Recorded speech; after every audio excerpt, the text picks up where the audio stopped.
The story begins with a devastating revelation. A secretary visits Yuda Numini and his mother, Kanako, to deliver the news of his father's death.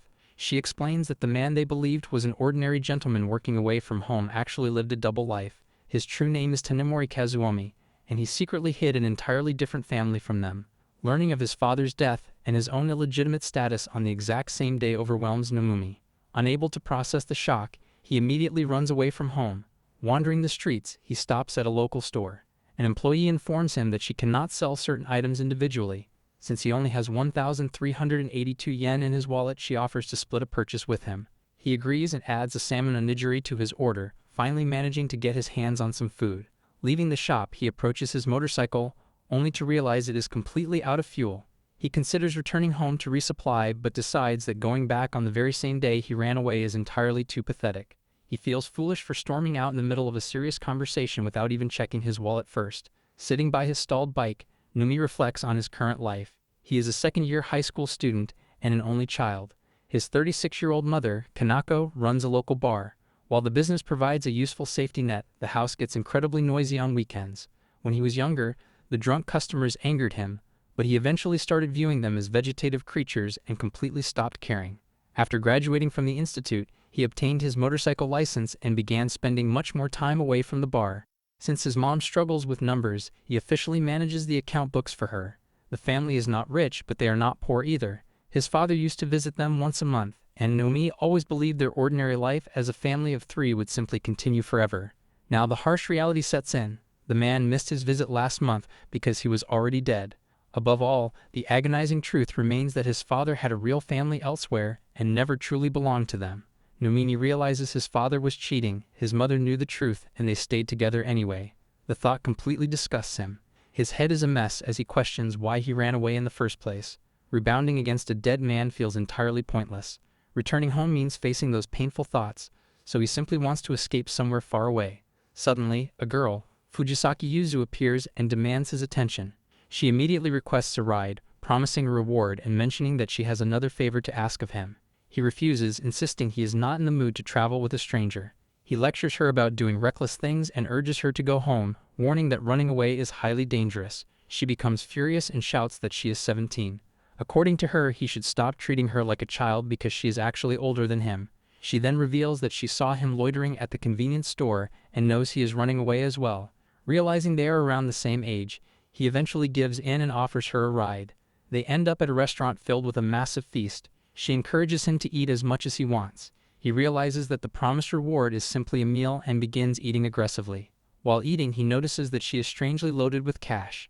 He wonders why she carries so much money and lacks even the most basic caution, assuming she might just be a sheltered person. He says that their journey ends here. Then he reminds her that there is no guarantee he is a safe person and warns her against blindly following random guys.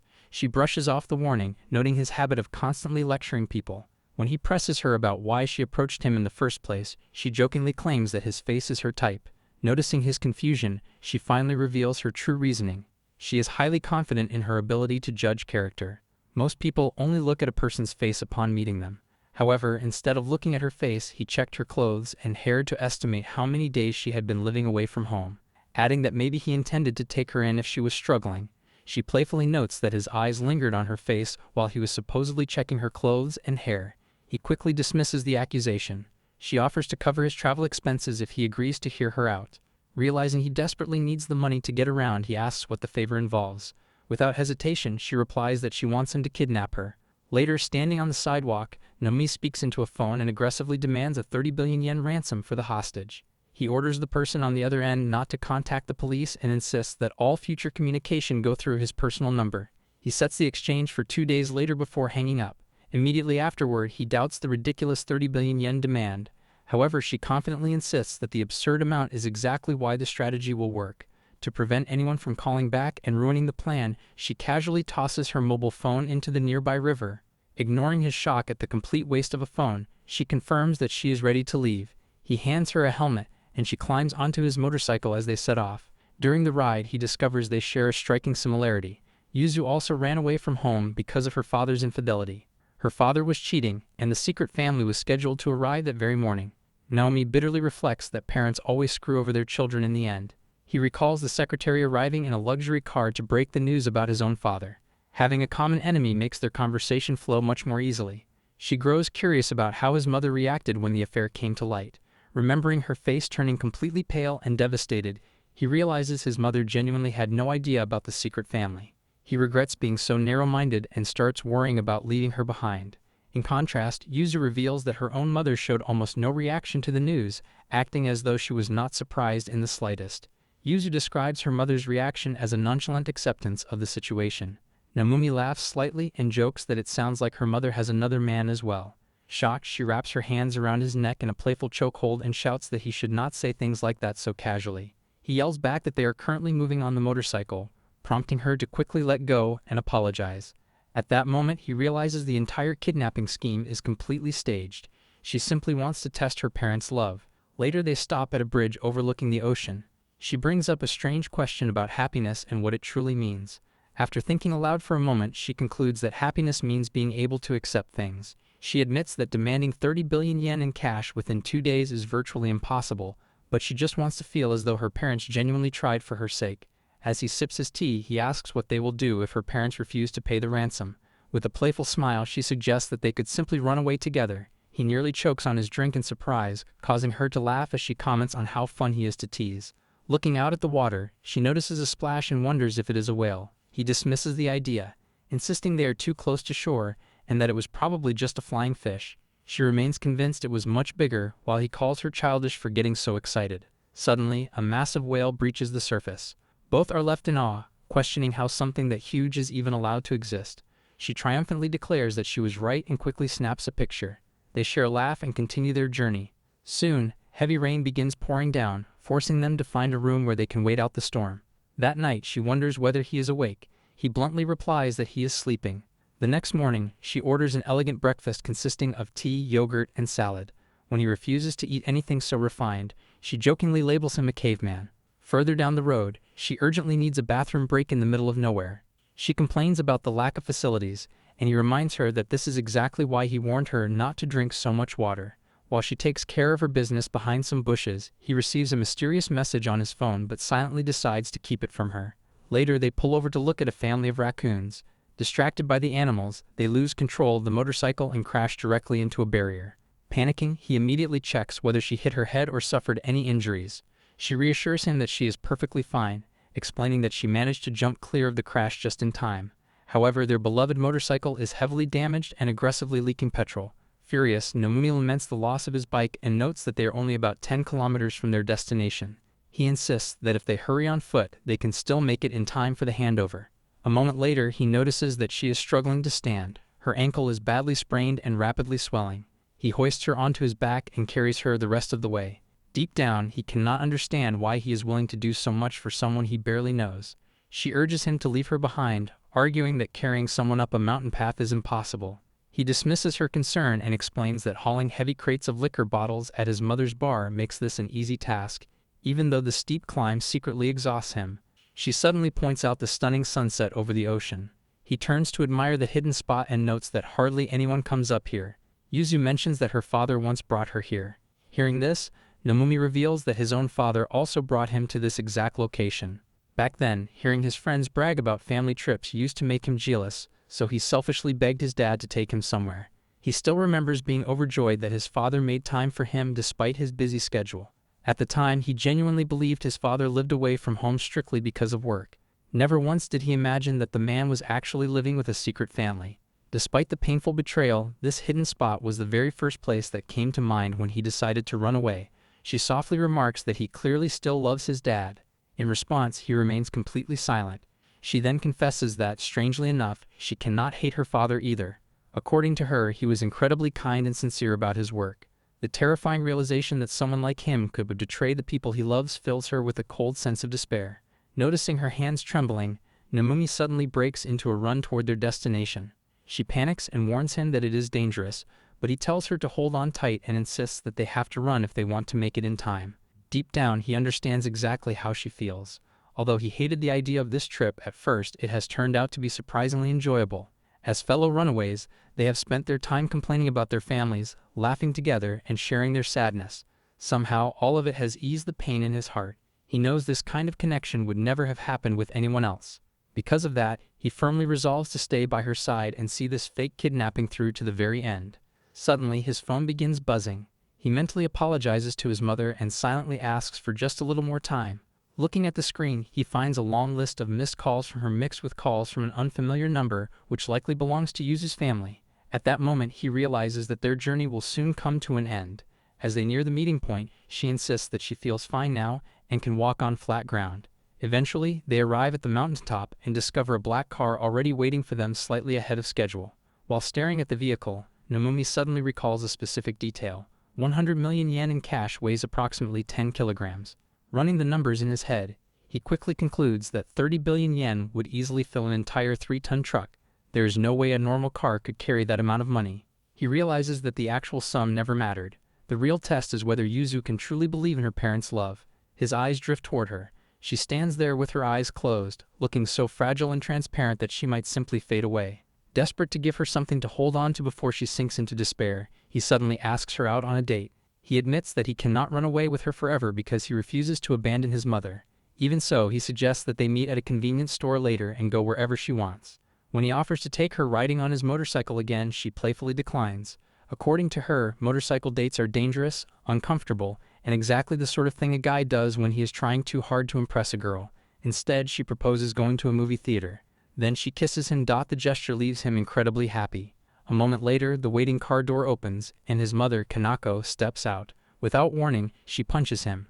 Through her anger, she reveals that she tracked his location using a GPS app installed on his phone. He immediately complains about the violation of his human rights. However, his protest dies the moment he notices that she is crying hysterically from worry. Feeling guilty, he apologizes to her. Then he turns toward Yuzu, assuming that his journey with his new customer has officially come to an end. Just then, Yuzu notices another woman standing nearby and immediately recognizes her as Matsura, the secretary. Matsura appears equally surprised and questions why the young lady is there.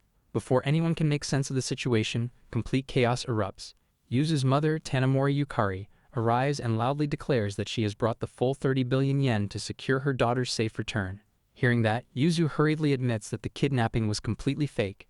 Her confession leaves everyone present utterly stunned. Confused by the bizarre gathering, Nomumi demands an explanation for why everyone seems to know each other. Matsura finally clears up the mystery.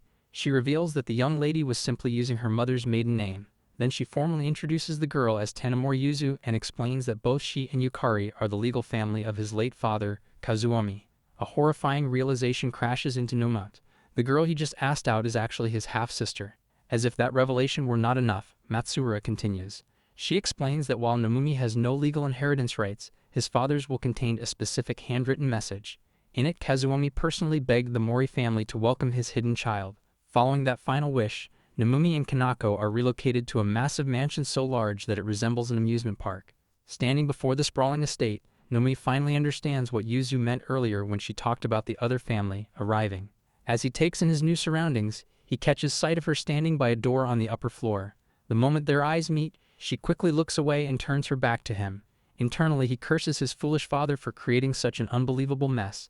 With that, Nomi's complicated new life begins as the hidden child living inside a wealthy family filled with dark secrets. Nomumi wakes up in his new room to find a woman kneeling before him. She formally wishes him a good morning, prepares his freshly laundered clothes, and excuses herself. Startled by the service, he reminds himself this is his new reality and he needs to get used to it. He is an illegitimate child. Seeing a photograph of his father, Kazuomi, standing with an unfamiliar family forces him to accept the truth, whether he likes it or not. Ignoring his thoughts, he notes the futon was so soft he barely feels rested and decides to wash his face. Opening his door, he is surprised to find Yuzu standing in the hallway, half asleep. He hesitates, unsure if it is normal to act friendly toward a half-sister he just met. Deciding not to overthink the situation, he casually greets her. His voice startles her awake and she immediately sprints away to the washroom. He wonders if he screwed up, noting that things are already incredibly awkward between them. 2 days earlier, a formal meeting took place. The elderly head of the family, Tanamori Omikuni, sits on the sofa. He praises Kazuomi's immense devotion to the company, noting it would have collapsed without him. To honor his beloved son's final request, Omikuni agrees to take the boy in. While he refuses to publicly acknowledge the existence of an illegitimate child, he guarantees that Nomumi will receive the exact same living conditions and education as a member of the main family. Kanako sits calmly and states she has no objections to the arrangement. Numi furiously objects, asking if his mother seriously expects him to stay there alone. She firmly tells him to listen to his guardian's decision, knowing full well he would otherwise drop out of school to get a job. Omikuni then asks the rest of the household for their thoughts. The maids and security staff bluntly state they do not care as long as they get paid. The secretary, Matsura, simply wishes to respect the wishes of the deceased. The senior managing director, Awashima Tuyo, believes forcing a child into a new environment is pitiful and suggests rejecting him would actually be kinder. Omikuni's son, Mikiyomi, argues it is more rational to win him over rather than cause a public scene. The chef, Kagawa Miyako, only asks if the boy has any allergies. Listening to the exchange, Nomiki feels the room is neither openly against him nor welcoming. They are simply indifferent. However, Omikuni's daughter, Shuka, fiercely speaks up. She entirely opposes the arrangement, demanding they consider the feelings of Yuzu's mother. She declares that accepting a child born from infidelity is completely unthinkable, prompting Omikuni to thoughtfully agree with her point. He turns to Yukari and states they will respect her opinion. She simply agrees, making the decision final. Following this, Naomi officially moves into the massive mansion, leaving his home. Since arriving, he struggles to speak properly with Yuzu, fearing he has only made her angrier. Overthinking his every move, he steps outside the mansion to pace, wondering exactly how to act around her. He tries to convince himself the awkward run-in they had in the hallway earlier that morning was not entirely his fault. He resolves to apologize immediately the next time they meet and follow it up with casual small talk to prevent things from dragging out awkwardly. Unbeknownst to him, she is hiding behind a nearby pillar, watching him talk to himself. Suddenly she shouts loudly right behind him. Startled, he loses his balance and crashes to the ground. She bursts into laughter, teasing him for getting so easily scared. She then casually wishes him a good morning and asks what he had for breakfast. Confused by her cheerful demeanor, he wonders how she can talk to him so normally after everything they have been through, especially after their cliché awkward encounter earlier that morning.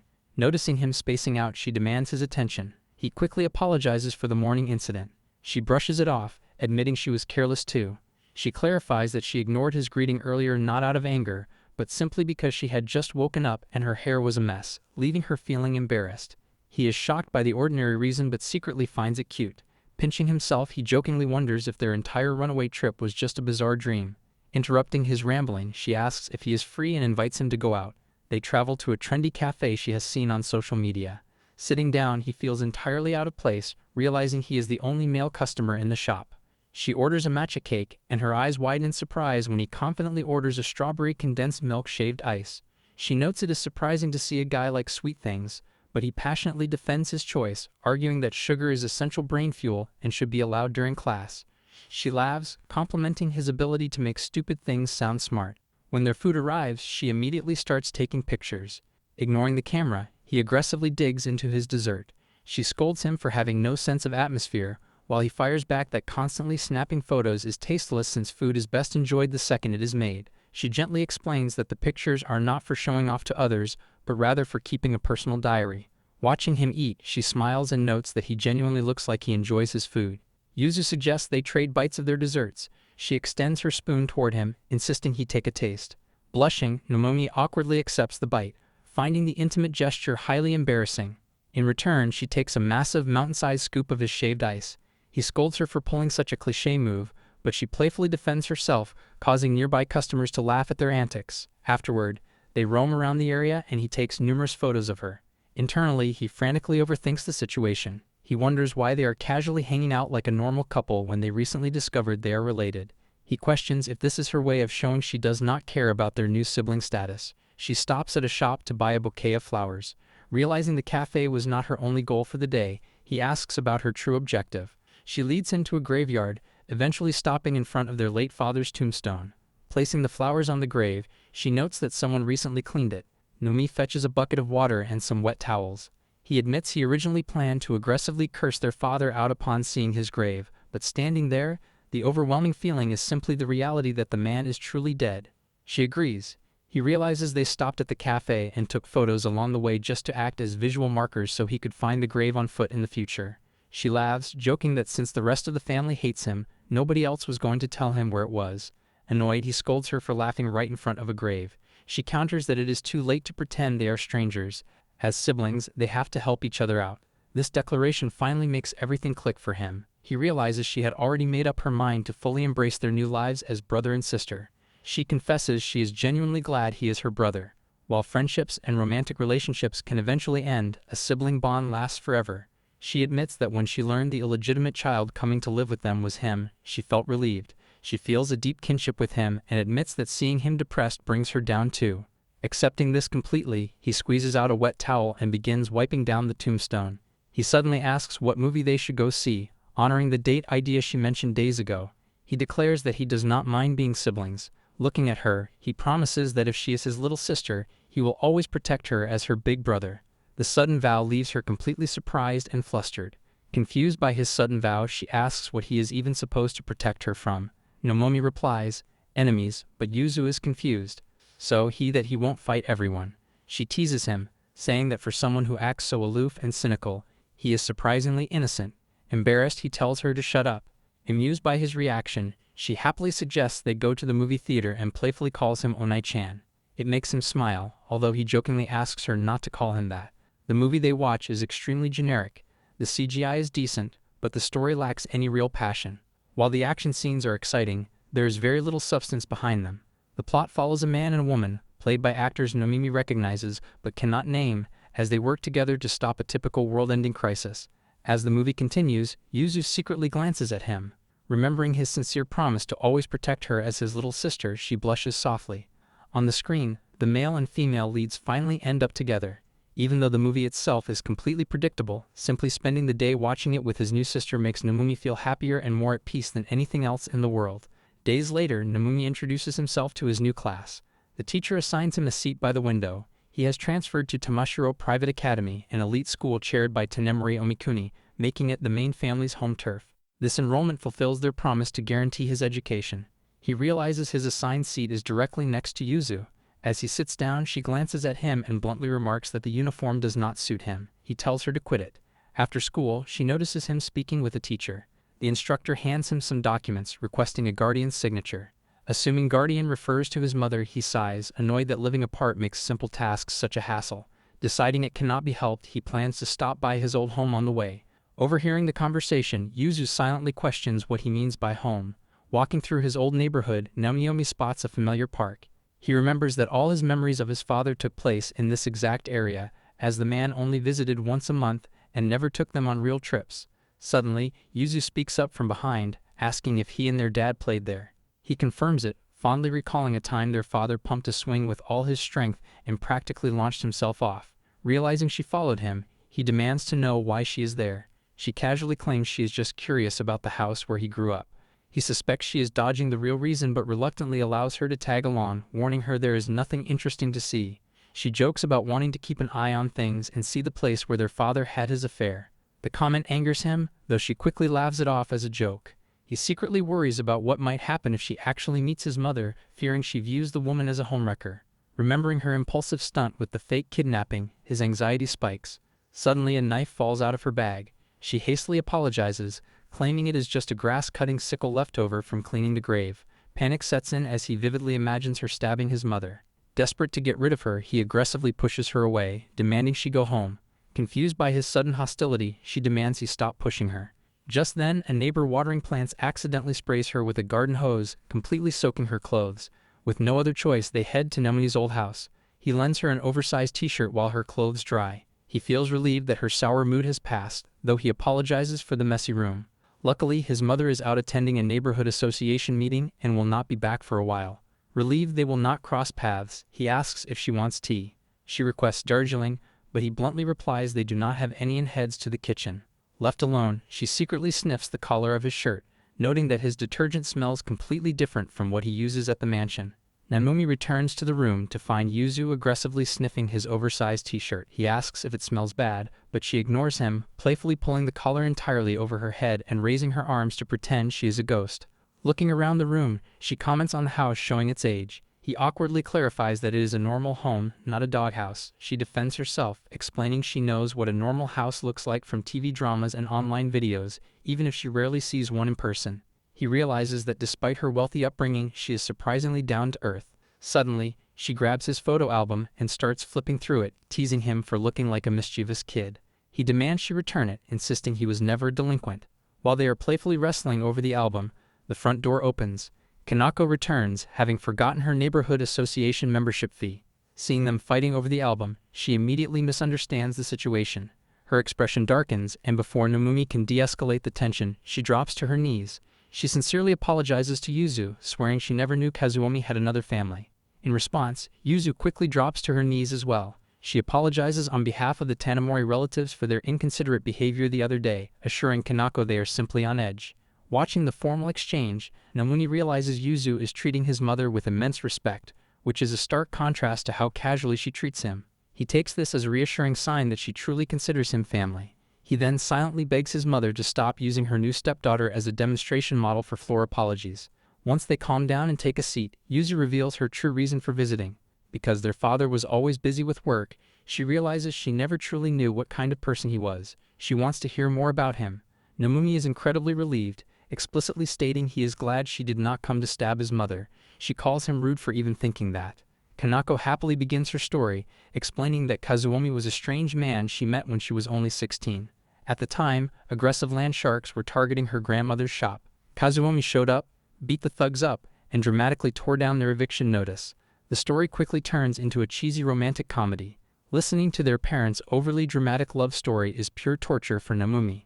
1 hour passes, then 2, and Kanako is still enthusiastically recounting the romance. Ultimately, the cringe becomes too much to bear. Yuzu faints from pure exhaustion, claiming her brain is being destroyed by the story. Stepping in, Namumi finally begs his mother to stop talking. Kanako leaves the room to pay her membership fees, leaving Yuzu resting on the floor. Noticing hair falling across her face, Namumi gently brushes it back. Suddenly, she sits up and apologizes for causing trouble, acknowledging that she was the one who asked to hear the story in the first place. He waves it off, admitting that listening to such a dramatic romance would be rough even for an actual child to hear. She confesses that when she first learned their father had another family, a part of her felt like she already knew. Even though her parents got along well, she always sensed an invisible wall between them growing up. After hearing Kanako's story, everything finally makes sense to her. She insists that Namuni's family was the one their father truly loved. The conclusion shocks him, but she smiles, noting she still has her mother. He fiercely rejects her theory. He argues that if their father genuinely loved his family, he would not have left them living in a cramped, random house while she lived comfortably in a massive mansion. She counters that love is not about money, but he snaps back that only someone with money would say something like that. He points out that their father only visited once a month, spending the rest of his time with her family. Here's a smoother, clearer, and more natural version while keeping your meaning and tone. She passionately defends her position, explaining how incredibly difficult it is for the head of a massive corporation to take even a single day off, with every minute of his schedule planned down to the second. Naomi snaps back that if their father truly loved them, he would have abandoned all those responsibilities to be there for them. They argue back and forth, each insisting that the other family was the one their father truly cared about.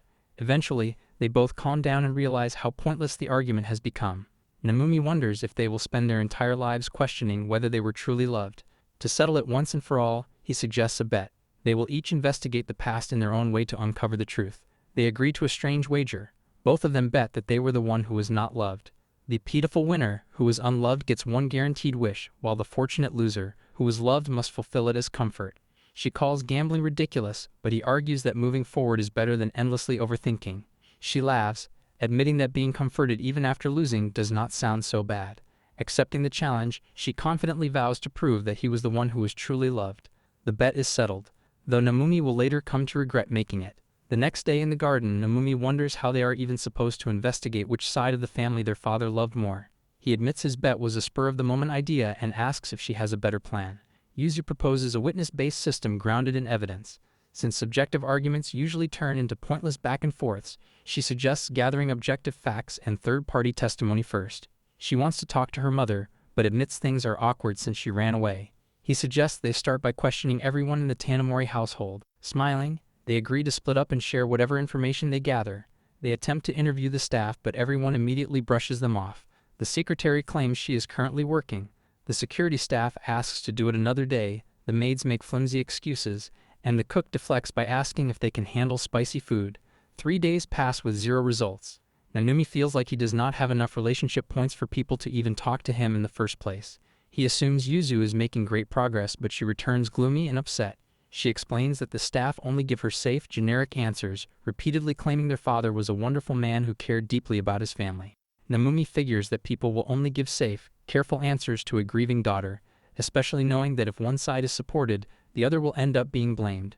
She suggests he should get close enough to the staff so they feel comfortable cooperating with him, and maybe even feel free to speak poorly about their father without guilt. He immediately tells her not to ask for the impossible. Defeated, they sit together beneath a tree. She admits she hates the idea of the people important to her staying on bad terms with him. In her view, the staff would like him more if they understood his good qualities. When he asks what those are, she fondly points out that he is simple-minded and painfully honest. He complains that those do not sound like compliments, but she insists that those traits are exactly what make him good. They share a brief glance before awkwardly looking away. He admits he may have gotten too worked up about the investigation. Looking out over the massive estate, he notes that maintaining the grounds is a huge job. He realizes everyone working there has their own responsibilities and naturally does not have time to focus on him. He feels foolish for complaining after only 3 days, and she quietly agrees. Yuzu suggests that he continue his honest, straightforward approach since it might actually be the best way to handle things. Noticing the grass in the yard growing thick after recent rain, she points out a maid operating a riding lawnmower nearby. Namomi's eyes light up with excitement at the machine, completely fascinated. Seeing his reaction, the maid offers him a turn, and he eagerly accepts. Laughing, he drives across the yard, amazed at how the freshly cut sections resemble a perfectly maintained golf course. Watching his childlike excitement, she insists on trying it as well. Seeing an opportunity to finish the yard work quickly, the staff brings out a heavy-duty water sprayer. Naomi happily takes it and begins spraying the yard. When he hands it to Yuzu, she accidentally directs a powerful stream of water toward one of the maids. Naomi immediately jumps in front, taking the full blast on his back to protect her. From a distance, the maids realize that simply handing the two of them equipment is enough to get all the chores done instantly. As the siblings continue playing with a leaf blower, the staff concludes that Naomi is just a normal teenage boy. They also note that despite knowing each other for only a week, the two already behave like lifelong siblings. After finishing the yard work, they sit on the freshly cut grass with the maids. One of the staff members explains that Yukari had specifically instructed them not to share unnecessary information, clarifying that they were never ignoring them out of hostility. Naomi assumes they were simply being cautious due to his reputation as a runaway. The maid admits he did not make a good first impression, mentioning exaggerated rumors that painted him as a delivery boy who extorted money from the young lady and even ruined her, an overblown claim based on her sprained ankle. The maids then begin gossiping among themselves. They speculate that since Omikuni forcibly brought him into the family, he might secretly become a future successor. They jokingly talk about the idea of winning his favor, saying marrying into wealth is a dream and there is no harm in staking a claim early. Overwhelmed by the gossip, Naomi awkwardly asks them to return to a normal topic. Finally willing to cooperate, one maid offers to share what the lower staff knows about Kazuomi. She asks whether the teenagers have ever heard the rumor about a sealed room inside the mansion. As they discuss the mystery, Yukari silently watches the group from a window above. Naomi and Yuzu are shocked upon hearing about a sealed room. The staff tells them it is a hidden space within the Tanemori estate that only the head of the family can enter. At first glance, it appears completely ordinary, but rumors wildly differ about its contents. Some staff members say it contains valuable family heirlooms or important confidential company secrets. Others think it was used for illegal or scandalous activities. However, no one can confirm anything because entry is strictly forbidden. Exhausted by the overwhelming rumors, the siblings collapse onto a sofa. Naomi wonders if their father used the room for some shady purpose. Yuzu bluntly says she would kill him if that turned out to be true, and he reminds her that their father is already dead. Internally, he worries that if their dad was simply a degenerate, there is a strong chance neither of them was truly loved. Deciding the sealed room is worth investigating, they begin forming a plan. The massive estate originates from a feudal lord's residence and is divided into Western and Japanese-style wings. Since the western side mainly serves as a guest house, they conclude the secret room is likely hidden among the 100-plus rooms in the Japanese wing, where the family actually lives. As they move through the traditional halls, an unknown figure quietly follows them from the shadows. Amazed by the size of the estate and its mixed architectural styles, Naomi remarks that he would have spent all day playing tag and hide-and-seek if he had grown up there. Surprisingly, Yuzu reveals she never played games like that. As a child, she always held back and never requested anything because her parents were constantly busy. She remembers her father briefly glancing at her from a doorway before walking away, making her painfully aware of the distance between them. She admits she was jealous when Naomi mentioned being taken on trips after pestering their father, wishing she had been brave enough to ask for simple games like hide-and-seek. Trying to lighten her mood, he jokingly suggests they play right now. She laughs, dismissing it as something only children would do, but he genuinely wants to recreate those lost moments for her. They continue walking. She thanks him, saying their earlier banter was fun. He admits he feels relieved knowing his own family was not the only one that barely traveled. She quickly gets annoyed and clarifies that while she envied his trips, her family still went overseas once a year for 3 days. He yells in disbelief, unable to understand how she could call that jealousy. She insists those trips were entirely her grandfather's idea, completely missing the point. Moving on, they realize most of the main house has already been checked. She points out a storage room and another door without a keyhole, noting she has never entered it before. He observes that if it is locked from the inside, it will not open from the outside. Suspecting it might be the sealed room, Yuzu claps loudly to call attention. Nomumi is confused until their grandfather, Omikuni, suddenly arrives, complaining about being summoned like a servant. Nomumi realizes the famous business tycoon is far more eccentric than expected. Yuzu accuses her grandfather of watching them the entire time. He sarcastically denies spying on his grandchildren during their wholesome activities. He then directly addresses their search, stating that there is no such thing as a sealed room in the house and telling them to look into his honest eyes. Naoni quietly warns Yuzu to be careful, noting that the old man always carries the same tone whether lying or telling the truth. Omikuni sharply remarks that he can hear them. The grandfather admits that the room they are calling sealed is likely the one in front of them. He takes hold of the doorknob and demonstrates that, due to the age of the door, it requires a trick, pushing inward while lifting the handle. The door clicks open, revealing a completely ordinary room with a small school desk and books on a shelf. Yuzu concludes that it looks like a child's room and clearly not the scandalous sealed space they expected. Suddenly she notices a box filled with letters. She recognizes them as the ones she used to send her father for birthdays and Father's Day. Since they were never among his belongings, she assumed he had thrown them away long ago. Omikuni reveals that this room once belonged to Kazuomi, who would come here whenever he needed to remember his roots. The revelation triggers a memory for Yuzu. She recalls her father once showing her return letters. He had kept every one of her simple messages and always took the time to write back. Seeing her happiness, Naomi feels conflicted. He never received a letter from their father and never sent one either, but he is still genuinely glad for her. Overjoyed, she calls him over and gently pats his head. When he questions her gesture, she says the loser who was loved is supposed to comfort the winner. He thinks comfort was meant to depend on the overall result of their bet, but he secretly does not mind it. Accepting that she scored a point in their investigation, he decides to stay silent and let her continue.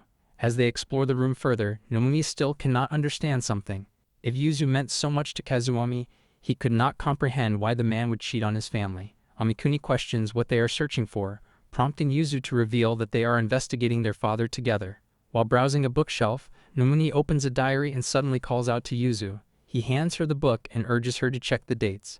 It is their father's diary from 17 years ago, the exact time they were born. It records Kazuomi's thoughts during his affair with Kanako. Realizing it may finally reveal which family their father truly loved, they sit down to read it, completely unaware that Omikuni is watching them with a tense expression. Here I am, know it's been a while. I was in denial about my love. Here I stand, I know I walked away.